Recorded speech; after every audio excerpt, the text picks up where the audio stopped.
Welcome করছি নাটকবাজের আরো একটা স্পেশাল ভিডিওতে। আজকে আমরা কথা বলবো এটা আমাদেরই গল্প 21 নাম্বার পর্বের আপডেট নিয়ে। এরই মধ্যে এটা আমাদেরই গল্পের অন্যান্য ভিডিওতে আপনারা প্রচুর কমেন্ট করছেন যে 21 নাম্বার পর্ব এটা কবে আসছে। তো আজকের এই ভিডিওটিতে পুরোটা সময় জুড়ে থাকুন। আজকে আমি আপনাদের বলবো 21 নাম্বার পর্ব কবে আসছে। তো এখন পর্যন্ত যারা আমাদের চ্যানেলকে সাবস্ক্রাইব করেননি তারা দ্রুত সাবস্ক্রাইব করে নেবেন এবং পাশে থাকা বেল আইকনটি বাজিয়ে দিবেন। তো আর দেরি করাবো না, এখনই বলবো 21 নাম্বার পর্ব কবে আসছে। তো আপনারা জানেন প্রত্যেক সপ্তাহের বুধবার এবং বৃহস্পতিবার বেলা 12টায় এই নাটকের দুটি পর্ব রিলিজ হয়ে থাকে।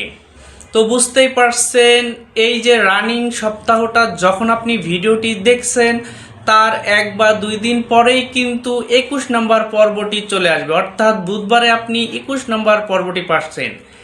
এই যে সুন্দর একটি সুসংবাদ আপনাদের দিলাম, সেজন্য অবশ্যই আমাদের নাটকবাজ চ্যানেলকে সাবস্ক্রাইব করবেন আর অবশ্যই বেল আইকনটি বাজিয়ে দিবেন।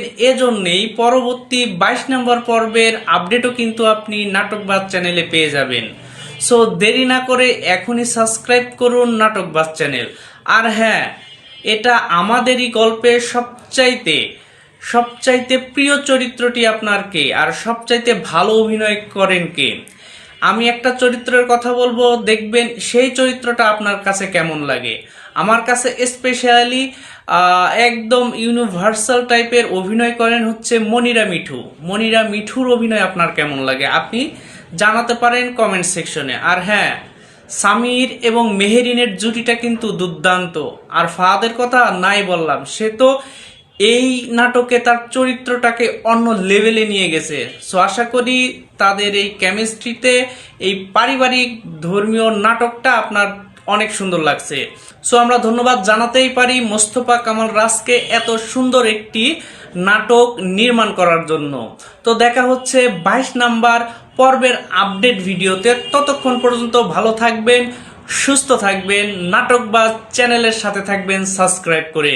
তো আসছি, দেখা হচ্ছে পরের নাটকের গল্পে।